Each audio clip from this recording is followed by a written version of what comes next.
Hari Selasa, kedua kalinya Bu Mega bertemu dengan Pak Jokowi setelah diisukan retak. Karena tidak hadir dalam pernikahan adiknya Pak Jokowi, lalu tidak hadir di acara yang sangat sakral, yaitu di ND, hari lahirnya Pancasila 1 Juni. Karena ada di forum rektor, Bu Mega sendiri sudah mengatakan ada acara yang tidak bisa dihindari.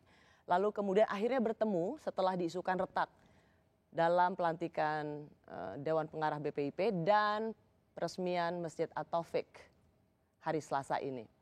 Nah, memang harus membuktikan ya bahwa tidak retak. Ya, itu persepsi publik ya.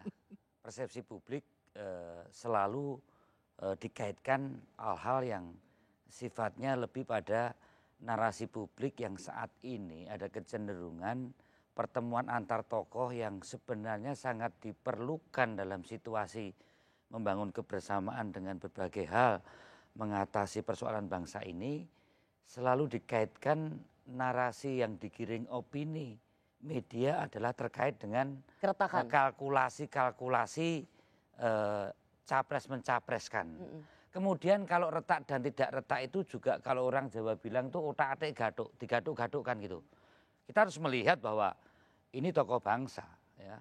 Mau di situ Pak SBY, mau Bu Mega, mau Pak Jokowi, selalu ada dinamika relasi kuasa posisi beliau ini yang harus dicermati di dalam dampak dari relasi komunikasi politik keduanya. Oke, dampaknya apa? Memang up and down, emang naik turun? Ya, mesra nggak mesra? Publik menilai begitu, tetapi dengan faktanya saya melihat Bu Mega sebagai endorser politik Pak Jokowi sejak menjadi wali kota, menjadi gubernur, sampai presiden 2 kali, sebagai endorser memang Bu Mega dalam posisi yang statis yaitu ketua umum. Ya, penentu. Nah, penentu Pak Jokowi. Karena menarik, Bung Arya begini. Kemudian, menarik di istana, Pak Jokowi kan berdua nih dengan Bu Mega.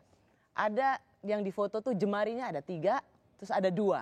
Orang kemudian berusaha menerjemahkan, enggak kok Bu, saya enggak mau 3, saya cukup 2. Bener nggak gitu? Nah begini, itu boleh saja Rosi memasukkan begitu. Enggak kok Bu, saya enggak 2 tapi 3. Gitu. Apa nanti dicek ya. Kalau saya yang bacanya itu. Karena ada 3, ada 2 ya. Yang mana yang duluan ya?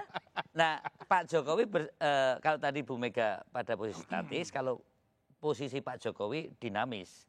Apalagi dalam posisi Pak Jokowi sebagai presiden yang di-endorse oleh Bu Mega selama 2 kali dan sekarang dalam posisi dia juga sebagai presiden. Ya. Tentu ada perubahan relasi kuasa dengan relasi komunikasi politik dan pada saat keduanya dalam posisi menempatkan tadi ada sebutan kingmaker atau queenmaker bagi PDI Perjuangan, kalau Rosi perlunya kesetaraan gender. Ya dong. Kalau PDI Perjuangan adanya queenmaker dalam posisi Ibu Mega untuk menentukan endorser siapa yang akan nanti ke depan itu menjadi capres yang diusung PDI. Ada 2 alasan. Yang pertama konstitusi karena memang partai politik adalah pengusung pilpres yang bisa sendirian.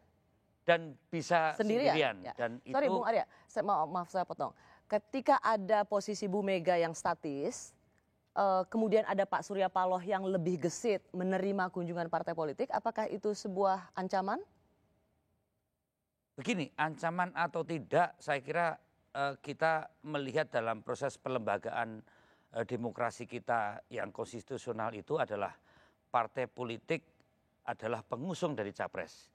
Buat PDI Perjuangan karena memang secara elektoral prosentase threshold bisa memenuhi untuk mencalonkan seseorang jadi presiden, walaupun secara sosiologis harus melakukan koalisi, tapi secara normatif kita bisa mencalonkan siapapun yang kita calonkan, termasuk Rosi kalau mungkin itu memenuhi syarat.